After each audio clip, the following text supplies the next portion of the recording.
त्रेता में जब लंका विजय हो गई, युद्ध हो गया पूरा,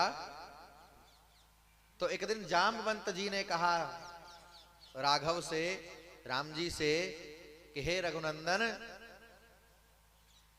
पूरी लंका में मेरे लायक कोई योद्धा नहीं था, केवल एक था लंकेश दशानन रावण, उसे आपने मारा, आपका युद्ध उससे हुआ, मेरे साथ तो हुआ नहीं।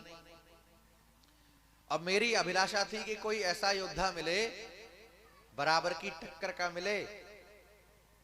तो रावण मेरी टक्कर का था और रावण को मारा आपने, तो मेरी एक इच्छा है, जरा दो दो हाथ हो जाएं, देखूं तो सही कि मेरे रघुनंदन में बल कितना है।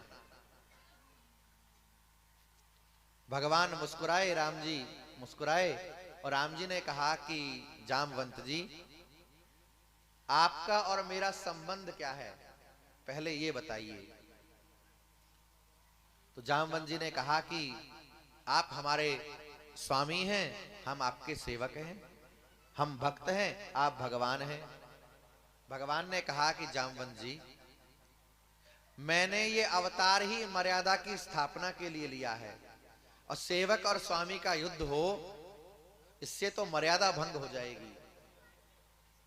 लेकिन आपकी इच्छा है तो मैं आपको वचन देता हूं कि आपकी इस इच्छा को द्वापर में मैं पूरा करूंगा, मेरी प्रतीक्षा करना। और भगवान गए थे साकेत, श्री राम महाप्रभु धरती छोड़ करके अपने लोग साकेत गए थे, सब साथ गए थे, लेकिन दो लोग नहीं गए थे।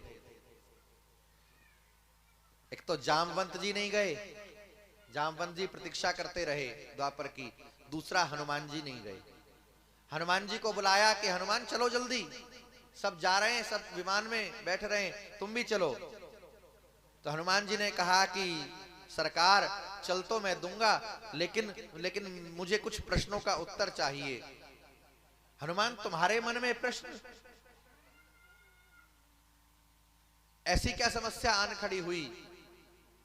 तो हनुमान जी ने कहा कि प्रभु ये बताइए कि वहां आपके धाम में जाने पर क्या कथा होती है?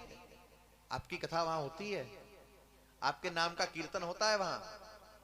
भगवान ने कहा वहां कथा कीर्तन नहीं होता, वहां कथा कीर्तन की जरूरत क्या है, वहां तो हम हैं साक्षात। तो हनुमान जी ने कहा कि आप तो मुझे नित्य हृदय में प्राप्त ही हैं, आप माता जी के सहित नित्य हृदय में प्राप्त हैं, लेकिन अगर नाम संकीर्तन वहां नहीं होता, अगर वहां कथा नहीं होती, तो मुझे आपके साकेत में जाना स्वीकार नहीं है। मैं तो यहीं धरती पर रह करके आपकी कथा सुनूंगा और आपके नाम का कीर्तन गा गा करके आपको रिझाता रहूंगा। हनुमान जी नहीं गए। तो जामवंत जी तब से प्रतीक्षा कर रहे थे, तब से इंतजार कर रहे थे, और आज जामवंत की उस प्रतीक्षा का अंत हुआ और भगवान ने बता दिया। जब जामवंत की नस नस ढीली हो गई, तब समझ में आया कि इतना बल किसी और में नहीं हो सकता, ये द्वारकाधीश श्री कृष्ण नहीं, ये तो मेरे रघुनंदन राम हैं, जो अपने वचन को पूरा करने के लिए एक युग के बाद भी आ गए हैं। क्योंकि गोस्वामी जी ने लिखा है ना, रघुकुल रीत सदा चली आई, प्राण जाहि पर वचन न जाई। प्राण भले चले जाएं पर वचन न जाएं। तो राम जी ने अवतार लेकर के, दूसरा अवतार लेकर के भी अपने वचन का, अपने प्रण का पालन किया।